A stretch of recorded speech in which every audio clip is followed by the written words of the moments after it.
존경하는 국민 여러분, 전광훈 목사입니다. 저로 인해서 많은 염려를 끼쳐드린 데 대하여 성구스럽게 생각합니다. 근본에 일어난 이 모든 현상은 문재인 대통령과 주사파 일당들이 대한민국의 건국을 부정하고 1948년도 8월 15일 건국을 인정할 수 없다로부터 시작하고, 그리고 간첩인 신영복을 내가 가장 존경하는 사람이라고 하는가 하면 오늘까지 대통령이 된 후로 연설했던 그 모든 연설문을 종합하여 보면 결국은 낮은 단계 연방제를 통해서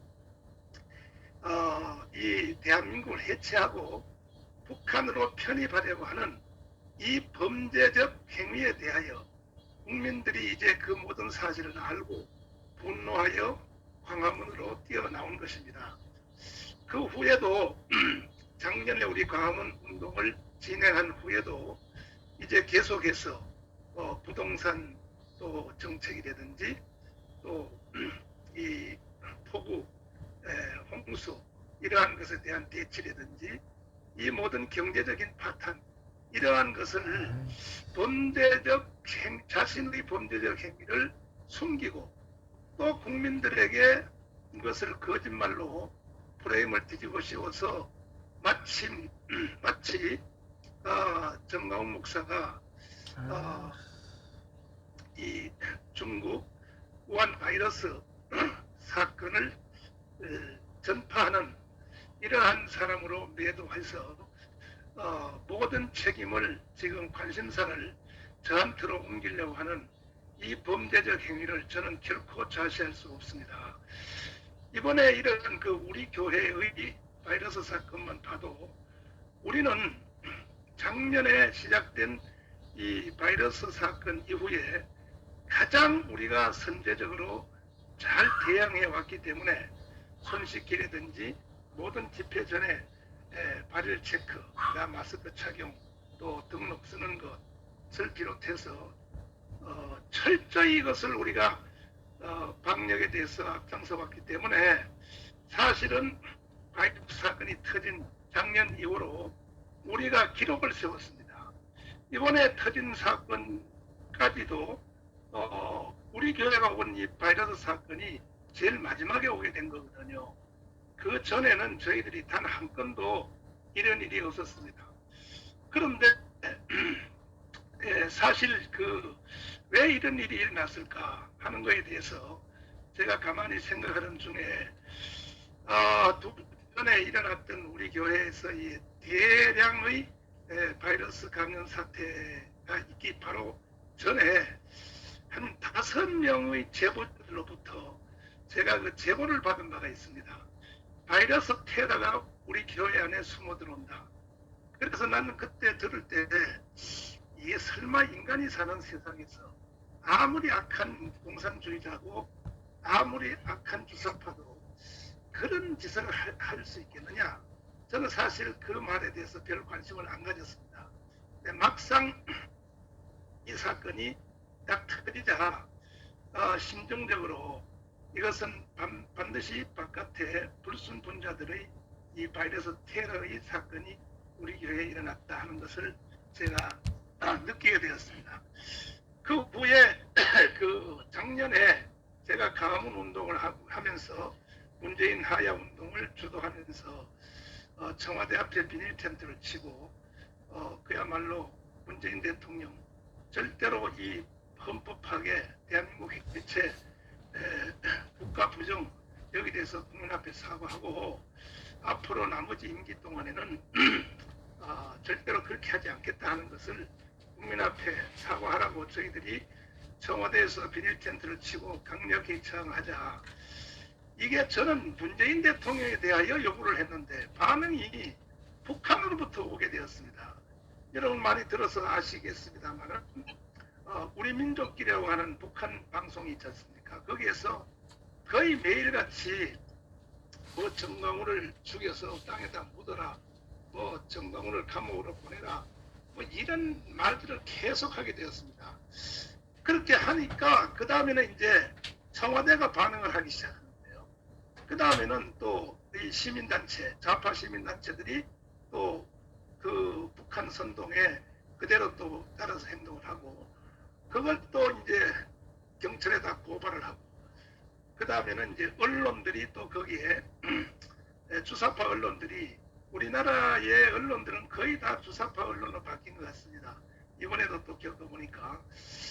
이래서 그 막 선동해서 저를 결국 구속시키기 위해서 시도했으나, 현명하신 그 재판부가 그때에 기각을 내렸죠. 이건 구속사안이 아니라고 하니까 이 청와대가 김영수 대법원장을 뭐 시켰는지 모르지만은 어쨌든 간에 다 그쪽에 줄 서 있는 사람들이 영장실질심사 판사들을 다 전라도 사람으로 싹 바꿔버렸습니다. 바꿔서 다시 또 선거법 위반이라고 하는 말도 안 되는 말로 다시 나를 고발해서, 결국 그것 때문에 제가 2달 동안 감옥에다가 이제 감옥 살다가 왔는데, 현 저를 재판하는 이 본 재판부는 그래도 보니까 어느 정도 대한민국과 그 다음에 양심에 따라 바로 서 있는 재판부인 것 같습니다. 현 재판부가 저를 계속 구속을 시키지 않고 보석을 결정을 해서, 그 보석 결정도 누가 봐도 가장 합리적으로 현재 그 받고 있는 선거법 위반과 관계가 되는 데는 참여하거나 또 만나서는 안 된다. 또 3일 이상 외부에 출타할 경우에는 재판부의 사실 그 사전 동의를 받아라. 그 다음에는 이제 불법 집회에 참여하면 안 된다 하는 것이었었는데, 저는 그 불법 집회를 참여한 적이 없습니다. 그럼에도 불구하고 이번에 8월 15일 날 제가 연사로 잠깐 갔던 이 그 사건은 이것은 저희들이 거기에 집회를 주도한 것도 아니고, 또 우리 교인들은 자가격리 상태로 명령을 했기 때문에 한 사람도 거기 참여한 적이 없습니다.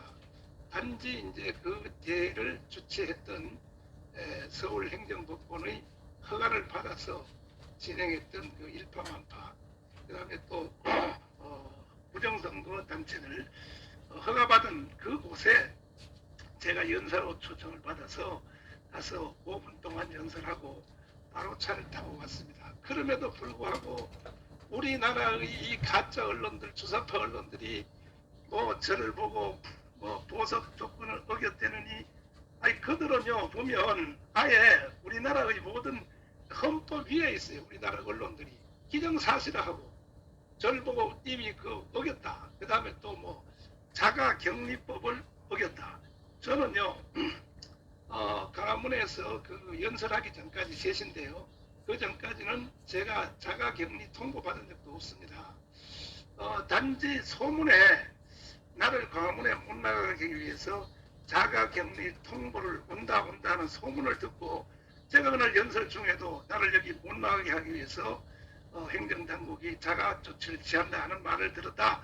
네, 그렇게 말했는데 언론들은 마치 내가 자가격리에 통보를 받은 후에 그것을 무시하고 나간 것처럼 기정사실이라 이렇게 계속 오늘까지도 그렇게 보도를 해요.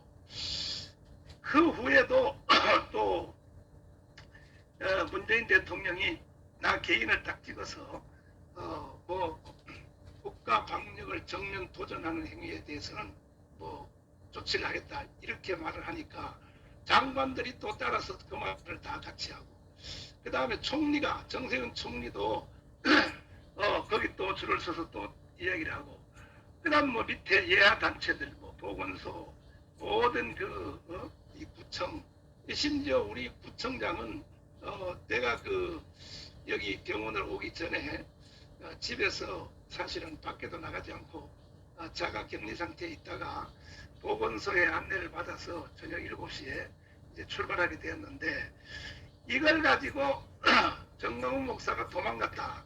그래서 그 위치를 추적하고 있다.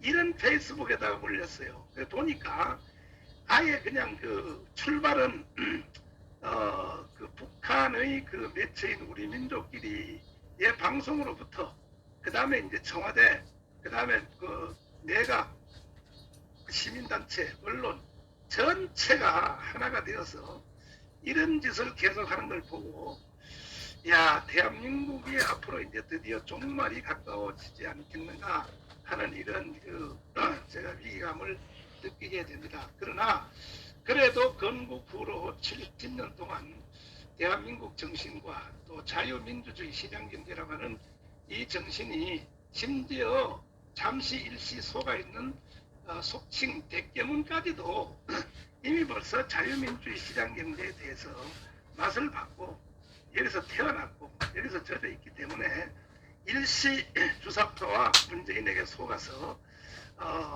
반응을 일으킨다 할지라도 결국은 마지막 최후에 가서는 그들에 의해서 오히려 문재인이가 거세당하지 않겠나 이런 생각도 해보고 있습니다. 존경하는 국민 여러분, 지금 대한민국은 그야말로 마지막 이제 결전의 순간을 향하여 달려가고 있는 것 같습니다. 사실 저 개인적인 설득력이나 실력으로서는 강화문 광장에 단 100명도 제가 모을 수 없습니다. 강화문 광장에 오게 한 사람들이 뭐 정강훈 목사가 주도했다 한다는데 저는 주도한 바도 없고 또 그럴 힘도 없습니다. 단지 저는 그 우파의 지도자 중에 한 사람으로서 특별히 교회 지도자 중에 한 사람으로서 국가가 망하고 한국 교회가 망한 데 있어서는 선지자적인 기능은 내가 사명은 다 해야겠다 해서 작년 6월 8일 날 시국 선언문을 발표하였고 그 후에도 계속 청와대에 또 이제 비닐 텐트에서 투쟁을 계속 해오다가 제가 2달 감옥도 갔다 오고 2번 감옥도 갔다 오고 이런 기생을 지었습니다. 일부분 그 개신교회 그 목회자들까지도 며칠 전에 성명서를 내고 하는 걸 보면 참 한심스럽게 크지할 데가 없습니다. 왜 목사가 극렬한 정치운동을 하느냐? 저는요 정치운동을 해본 적이 없습니다. 지금도 하지 않습니다. 저는 오직 저는 선지자로서 한 시대와 국가와 교회가 망해갈 때 그때의 구약시대 선조들처럼 신약시대 사도들처럼 경고하고 바른 길을 제시하고 미래에는 이렇게 가야 된다 하는 것을 말할 뿐이지 제가 무슨 정치 행위를 제가 국회의원에 출마를 했습니까? 과거에도 한 적도 없고 앞으로도 안 할 것입니다. 내가 무슨 대통령에 뭐 관심을 가져본 적 있습니까? 과거에도 없었고 앞으로도 없을 것입니다. 단지 저는 시대적 선지자로서 사명을 다하기 위해서 하는데 이걸 가지고 문재인 쪽에 줄을 선 목사들 일부분들이 그 저를 지금 뭐 음해하고 타격하고 하는데 당신들은 일제시대 때에 교회 목사들의 95%가 신사참배에 동의하고 신사참배에 참여한 것에 대해서 어떻게 생각하십니까? 거기에 대해서 대답을 한번 해보세요. 그러나 5% 가까이 주기철, 손양원, 길선주, 이성봉 하는 이분들이 그 당시에 일제로부터 강력하게 저항했던 것이 정치라고 보여집니까? 그러면 목사님들이 대답해야죠. 주기철, 손양원, 길선주 편에 설 것인가 아니면 신사참배 참여했던 95%의 목사들 편에 설 것인가? 당신들은 뭐라고 말해요? 신사참배한 사람들을 지금 당신들이 책망하고 있죠? 그러면서 지금 당신들이 똑같은 행위를 같이 하고 있단 말이에요. 신사참배 참여한 것이나 주사파에 동의를 하고 문재인에게 대하여 불의에 동의하는 당신들의 행위가 다를 바가 뭐 있습니까? 그러나 성도들이 눈을 먼저 떴습니다. 다음 광장에 모인 성도들 보면 몰라요? 목사들보다 성도들이 눈을 먼저 떴다고요. 한 주일 전에 우리 저 서울에 있는 수도권의 대형 교회를 중심하여 영락교회 또 특별히 또 세문안교회, 소망교회, 또 순복음교회를 비롯해서 초망라해서 애국 장로단들이 결성이 되어서 그들이 이번에 사실 그 광화문 집회에 사람들을 동원하는데 거의 주력적인 역할을 한 것 같습니다. 그 성도들도 다 알고 장로님들도 먼저 눈을 떴는데 아직도 목사들 중에 일부분이 눈을 뜨지 못해서 헛소리를 하고 무슨 정강훈 목사가 무슨 목회자가 아니라 정치가다 그따위 소리를 함부로 하는 사람들은 앞으로 역사의 심판 받기 전에 당신들이 지금 모시고 있는 성도들로부터 반드시 심판을 받을 것입니다. 존경하는 국민 여러분, 이 그 한 시대가 망할 때 보면은 이 거짓 선동으로 망하는 것입니다. 그리고 이 악한 지도자들은 과거에도 그랬습니다. 자, 네로 시대 때도 보면 로마에 그때 그 로마의 화재 사건이 일어났을 때 그 원인을 어디로 돌렸습니까? 기독교인들, 재화교인들에게 돌렸다가 결과적으로 어떻게 됐나요? 결과적으로 자기가 몰라하고 자기가 처형당하는 일이 일어났지 않습니까? 성경으로 보면 하만과 같은 것이죠. 그 후에도 마찬가지입니다. 여기 뭐 일제시대 때에 그 일본 놈들이 시대적으로 뭐 지진현상 뭐 이런 것이 일어나면 이걸 꼭 그 반대 우리 조선 사람들에게 뒤집어씌워서 관동 대지진 사건이라든지 이런 뭐 학살 사건 이런 것들에 대해서 이 악한 지도자들은 보면 자기들의 범죄 행위를 계속 유지하고 그 범죄적 목적을 달성하기 위해서 그 모든 시대적으로 일어나는 현상을 책임 전가를 하고 빠져나가는 이 행위를 지금 문재인이가 그대로 답습하고 있거든요. 그러니까 문재인 대통령 공부 좀 해야 돼요. 본인이 속에 감추어 놓고 끊임없이 국민들을 속여서 대한민국을 해체하고 북한으로 가려고 하는 그 음모, 그 아주 나쁜 범죄 중에 범죄요. 이건 바이러스와 그런 비교할 수 없는 시대적 범죄 행위요. 헌법 부정이요. 국가 부정이요. 이걸 감추려고 또 무슨 뭐 바이러스 사건을 들쳐서 뭐 사랑제일교회 정가훈 목사가 바이러스 사건을 퍼뜨리는 죽음으로써 국가의 방역에 대해서 도전하고 있다. 저희들은 도전 안 봐도 없고요. 언론인 여러분, 취재를 하려면 좀 똑바로 하십시오. 우리는 바이러스 사건이 터진 이후에 가장 방역에 앞장서 온 결과 최후의 순간까지 2주 전까지 우리 교회는 한 건도 걸린 적이 없었고 가장 선제적으로 대응해 왔습니다. 그리고 이번에 또 막상 우리 교회에서 외부로부터 바이러스 테러 사건이 일어난 후에도 우리가 어떻게 했습니까? 구청과 보건소가 말하기 전에 저희들이 선제적으로 교회를 다 폐쇄했습니다. 다 폐쇄했고 또 우리 성도들은 다 자기 뭐 걸렸든지 안 걸렸든지 증상이 있든지 없든지 2주 동안 자가격리 상태에 들어가라. 그래서 첫째 자가격리 상태에 있습니다. 현재도. 이렇게 우리가 선제적으로 대응을 해왔는데 저희들이 뭐 강원 강장에 다 나가서 바이러스를 퍼뜨리는 우리가 죽음이 되었다. 이런 거짓말을 대통령이 한단 말이에요. 대통령이. 이건 막 네로보다 더 나쁜 놈이죠. 문재인이가. 네? 정세균이가 이런 말을 함부로 한단 말이에요. 보건소에다가 확인해보면 알 거 아닙니까? 정가훈 목사와 지상제일교회가 바이러스 사건이 터지기 전에 어떻게 대응해 왔으며 터진 후에 우리 교회 사건이 발생한 이후에 보건소가 감동을 못도록 했습니다. 감동을 못도록. 그런데 우리가 명단을 달라고 그래서 명단을 줬죠. 그 뭐 명단도 제가 준 게 아니라 저는 감옥 가 있는 2달 사이에 우리 교회 당회장직을 내가 내놨습니다. 내놓고 수석 부목사인 박종선 목사님이 목회하는 것 전체를 총지하고 저는 감옥에서 나온 이후로 주일날 이제 설교 한번 하는 걸로 이제 저는 내 할 일을 하고 있는데 외부에 할 일이 너무 바쁘기 때문에 그런데 이제 우리 전체를 지휘하는 우리 박종선 목사님이 그 보건소하고 합의를 해서 그 명단을 어떻게 달라고 하느냐 전체 다 내놓으라. 그래서 10년 전에부터 있었던 우리 교인 명부를 다 넘겨줬습니다. 넘겨줬는데 가져와서 전화를 해보니까 그 중에서 500명 가까이가 통화가 안 된 거예요.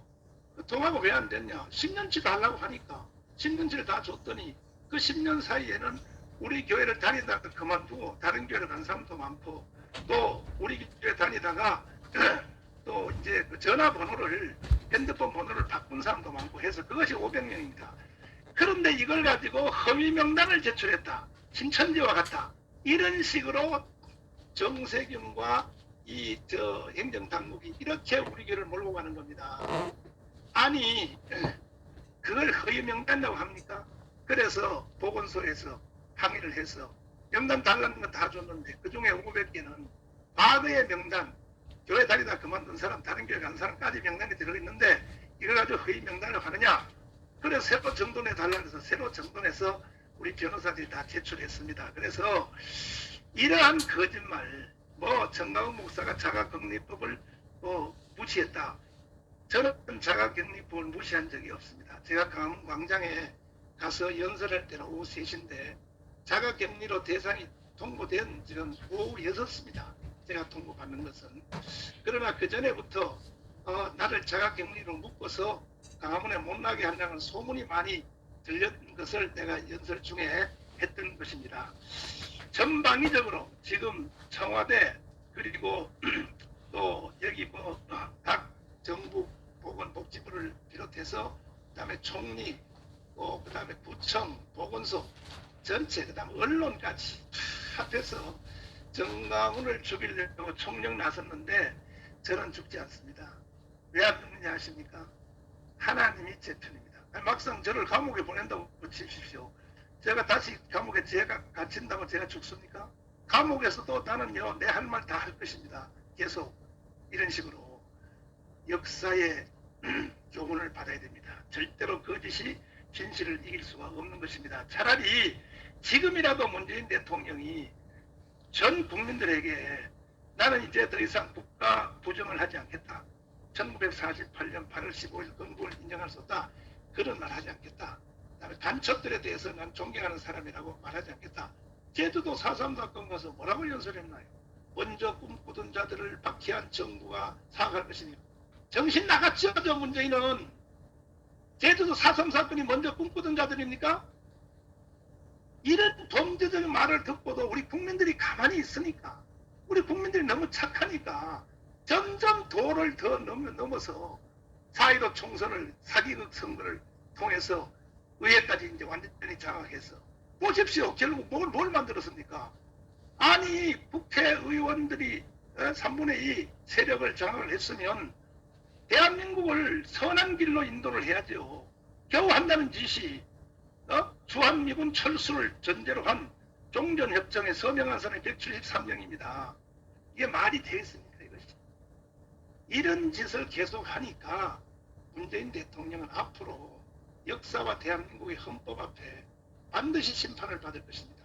그리고 여기 대해서 많은 국민들이 이제 깨어났고 문재인 대통령의 범죄적 행위를 적나라하게 드러내니까 그중에 제일 앞장선 사람이 제가 이제 앞장을 서니까 저만 죽이면 자기들의 범죄 행위를 다 덮을 수 있다고 생각하지만 그건 천만에 만만해지요. 있을 수 없는 겁니다. 또 일시적으로는 덮을 수 있다 해도 결국은 불가능한 것입니다. 그것은 과거에도 우리나라의 그 건국 후에 일어났던 남한의 큰 사건들은 그 출발이 북한의 통전부로부터 다 공작이 된 것은 다 아시잖아요. 예를 들면 우리 50선거를 무산시키기 위해서 대구의 7.28 폭동, 영천 폭동, 구미 폭동, 대전 폭동 그리고 제주 4.3 사건 이 모든 것들은 다 북한이 기획하고 북한이 선동하고 한국에 있는 남로당의 찌꺼기들을 선동해서 일으켰던 사건이거든요. 그러다가 근래 일어난 사건들 보십시오. 제 말이 틀리냐 한번 여러분 생각해 보십시오. 교순이 미순이 사건입니다. 교순이 미순이 사건이 우리나라에 와 있는 미군 장갑차 조종수가 중학생 애들이 길 거는 걸 그걸 취미로 죽였다. 그게 말이 되겠습니까? 그것이. 그런데 우리 민족끼리 방송에서 뭐라고 선동했습니까? 이거는 미군이 우리 그 국민들을 죽이기 위해서 한 행짓이다 했을 때 그리고 강문광장으로 뛰어나오라 할 때 그 다음날 2만 명이 뛰어나왔잖아요. 그러니까 북한의 선동으로 즉시로 뛰어나올 사람이 그 당시만 해도 2만 명이었습니다. 그 다음에 광우병 보십시오. 광우병 그거 누가 선동했습니까? 북한의 결국 북한 매체인 우리 민족끼리가 방송 한마디만 하면 촛불 시위로 뛰어나오는 겁니다. 그 다음에 세월호 보십시오. 세월호 어떻게 일어났습니까? 세월호도 전부 선동은 북한의 우리 민족끼리 방송에서 어떻게 하라 방송하면 메가더 장군 동상 철거할 때 메가더 장군 철천지 원수 메가더 장군 동상을 왜 인천에다 세워놓냐? 끌어내린 하니까 그 다음날 그 밑에 5천 명이 모였습니다. 이거 보십시오. 이렇게 보면 현 대한민국은 이미 북한의 통치하에 들어갔다고 봐야 되는 겁니다. 이미 대한민국은 북한의 김정인의 통치하에 들어갔고 그 북한의 그 김정은이가 어떤 오다를 내리면 청와대가 그것을 그대로 받아서 이번에 박상학 사건도 마찬가지였습니다. 박상학 사건에 대해서 북한이 먼저 테러하니까 그 다음 청와대가 바로 박상학 무슨 뭐 제지법을 만든다고 떠들고 그 다음 또 국회가 떠들고 언론이 또 떠들고 그래서 구속해야 된다. 그래서 몇 분 구속하려고 했으나 박상학 대표는 미국이 보호하고 있으니까 아직 감옥은 가지 않는 상태로 알고 있습니다. 그래서 문재인과 주사파들이 만들어 놓고 또 이 추구하는 이 모든 것에 대하여 반대하는 사람들은 무조건 테러하고 사람을 매장시키고 그런 짓을 계속 하는데 저는 그래도 현명하신 이 국민들이 있기 때문에 최후의 선택은 잘 해줄 줄 압니다. 지금 언론에서 거의 뭐 다시는 뭐 일을 못할 만큼 정광훈 목사님에게 매장시키고 있는데 여러분 절대로 믿지 마십시오. 제가 드리는 말씀 외에 언론을 통해서 보십시오. 어제 그저께 일어난 일만 해도 그렇습니다. 정광훈 목사가 뭐 자가격리법을 어기고 도망을 갔다. 그래서 조사 중에 있다. 이런 짓을 하면 되겠습니까? 그 다음에 또 지금 뭐 혼수 상태에 빠졌다. 뭐 병원에서 지금 거의 생명이 위독하다. 이런 말도 뭐 서슴없이 하고 도대체 이 대한민국의 이 청와대 그 다음에 뭐 정부 부처 서울시 구청 보건소 언론 법원 뭐 경찰 뭐 국정원 모든 전체가 지금 완전히 마지막 일을 하기 위해서 낮은 단계 연방제 개헌을 통해서 북한을 가려고 하는 이것에 대한 마지막 작업을 하고 있는 것 같습니다. 그러나 우리가 그동안 70년 동안 대한민국을 잘 지켜왔기 때문에 반드시 우리는 다시 이길 줄을 압니다. 그래서 강화문 운동은 제가 주도한 것 같지만 뭐 어느 정도는 또 제가 앞장선 것은 사실이지만 그렇게 한다고 거기에 수백만의 사람들이 오겠습니까? 절대 오지 않습니다. 부동산 사태만 해도 부동산을 통해서 인간들이 한국에 살 수 없는 좌절감을 만들었는데 왜 저렇게 만들까요? 이 사람들이 이런 일이 일어날 줄 몰랐을까요? 저는 다 알았다고 생각합니다. 그쪽에도 학자가 있고 이론가가 있으니까 알면서도 일부러 방치 내지는 유도했다고 봅니다. 왜? 그래서 자본주의는 안 된다. 그래서 모든 국가의 땅은 국가가 소유를 하고 국민들은 사용 권리만 가져야 된다. 바로 추미애 법무장관이 떠드는 그 소리죠. 그 다음에 또 뭐 조국을 통해서 하는 말, 또 청와대에서 정무수석이 하는 말대로 모든 국가의 직들은 국가 지정대로 해야 된다. 이런 말들을 하려고 일부러 저는 이 부동산을 이렇게 망가뜨리고 그거 외에는 대안이 없구나. 공산주의로 가는 길 외에는 이 자본주의는 한계점에 왔다. 이렇게 유도하기 위해서 하지 않느냐 하는 것에 대하여 의심을 지울 길이 없습니다. 그러나 우리 국민들이 그만큼은 멍청하지 않는 줄 저는 확신하고 반드시 이 싸움에서 여러분 잘 이겨서 문재인 대통령의 범죄적 기만행위 가장 무서운 헌법을 부정하고 국가를 부정하는 이 범죄적 행위에 대해서 우리는 절대로 뒤로 물러서서는 안 될 것이고 속히 주사파를 척결하고 문재인을 타도해서 대한민국의 원래 자리에 국가를 돌려놔야 될 것입니다. 이 일을 위해서 그동안 함께해 주신 우리 국민 여러분에게 감사를 드리고 앞으로도 또 저를 지지해 주시고 함께 참여해 주시는 국민 여러분들에게 진심으로 감사를 드립니다. 또 진행되는 문재인의 범죄행위가 계속 진행되는 과정을 보면서 여러분들에게 말씀을 드리도록 하겠습니다. 지금 보수 우파 이 유튜브 언론에서 다행히도 소상히 진실을 많이 이제 방송을 하는 걸 듣고 있습니다. 여러분 그런 방송을 잘 들으시면서 절대로 문재인에게 속아 넘어가지 마시기를 간곡히 부탁드립니다. 그러면 내일 또 여러분 뵙